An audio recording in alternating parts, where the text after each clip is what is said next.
Hello student, today I will discuss about power. What is power? Power क्या है? तो power the rate of doing work, rate of doing work क्या होता है? तो हम कोई काम करते हैं, वर्क करते हैं, तो जो उसमें जो समय लगता है, जितना हम समय देते हैं उतना वर्क होता है, उसी को हम the rate of doing work कहते हैं, ठीक है।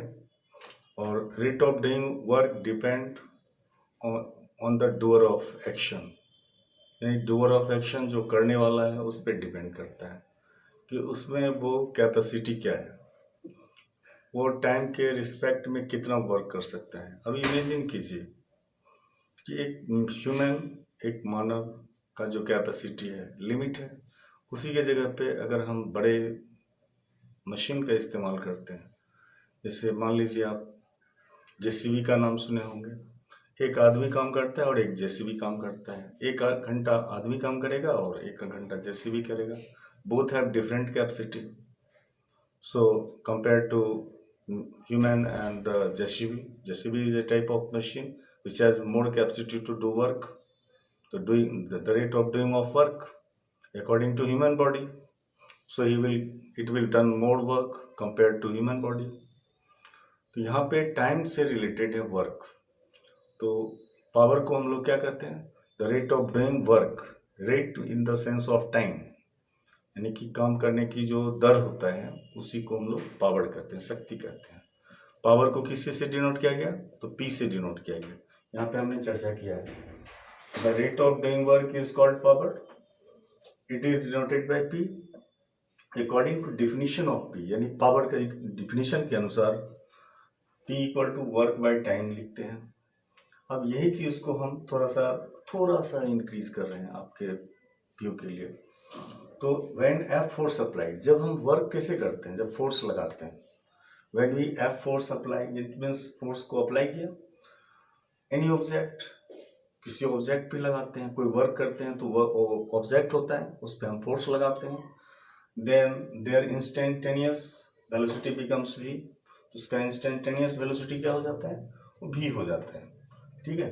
तो जब भी हो जाएगा तो इंस्टेंटेनियस वेलोसिटी भी हो जाएगा, और ये हमने भी आपको दिया, यहाँ पे भी दिया, देन P इक्वल टू क्या होगा? F इंटू वी, यानी हम we can say that P equal to F into V also.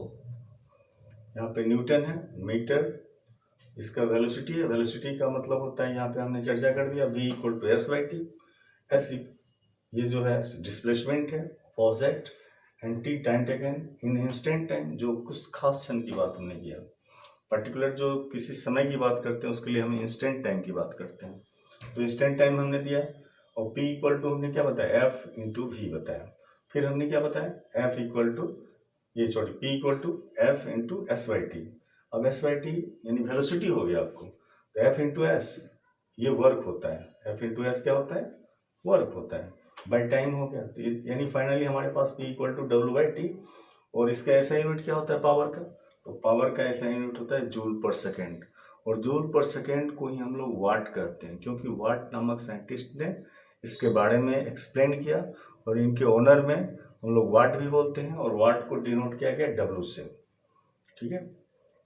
W जो है यानी वाट जो है ये स्मॉल यूनिट है, और अगर हम लार्जर पैमाने की बात करते हैं तो हम लोग किलोवाट का इस्तेमाल करते हैं, मेगावाट का इस्तेमाल करते हैं।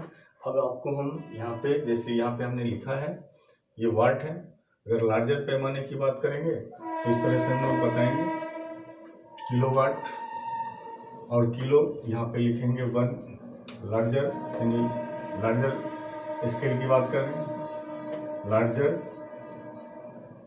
स्केल और लार्जर स्केल और लार्जर स्केल। तो इसके लिए हम लोग ऐसा यूनिट यानी यूनिट ऑफ पावर का इस्तेमाल करेंगे।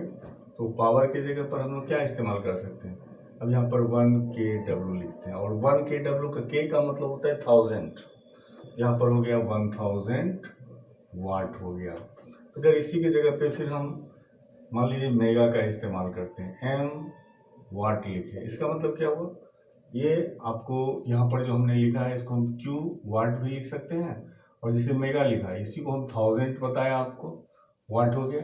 अब यहाँ पर मेगा का मतलब होता है 1 मिलियन, यानी 10⁶ वाट हो गया, यानी 1 2 3 4 5 6 इतना को हम बताएंगे 1 मेगा। और इस तरह से बहुत बड़ा यूनिट है, बट कंफर्टेबल जो हमारे लिए उपयुक्त है उस हमने यूनिट की चर्चा किया। तो ये सब जो था, the rate of doing work is called power. Power के यूनिट के बारे में बताया। डायमेंशन की बात हम थोड़ा कर लेते हैं। इसका डायमेंशन क्या होगा, यूनिट तो हमने आपको चर्चा कर दिया, अब हम डायमेंशन की बात करते हैं। तो डायमेंशन क्या हो जाएगा इसका, डायमेंशन फिजिकल क्वांटिटी से रिलेटेड होता है, और फिजिकल क्वांटिटी का जो यूनिट होता है उसी के आधार पर we will write the dimension. तो डायमेंशन ऑफ पी बताएंगे पावर का। तो यहाँ पे जो फिजिकल क्वांटिटी है डब्ल्यू है, वर्क है, और वर्क बाय टाइम है। तो वर्क बाय टाइम को हम लोग इसका वर्क का क्या बताते हैं, m L² T-2 बताते हैं, बाय टी बताएंगे। अब ये टी जो है ऊपर चला जाएगा तो क्या हो जाएगा, यहाँ पे आ जाएगा आपको m L²T-Q हो जाएगा। और इस तरह से इसका डायमेंशन हमने आपको बताया। तो पावर का भी डायमेंशन बताया, इसका यूनिट बताया, और ये कौन सा क्वांटिटी है तो इसको हम लोग बताएंगे स्केलर क्वांटिटी है, क्योंकि ये जो है so it has not particular direction, only it has magnitude, so it is scalar quantity. ठीक है, तो इतना ही पे ओके।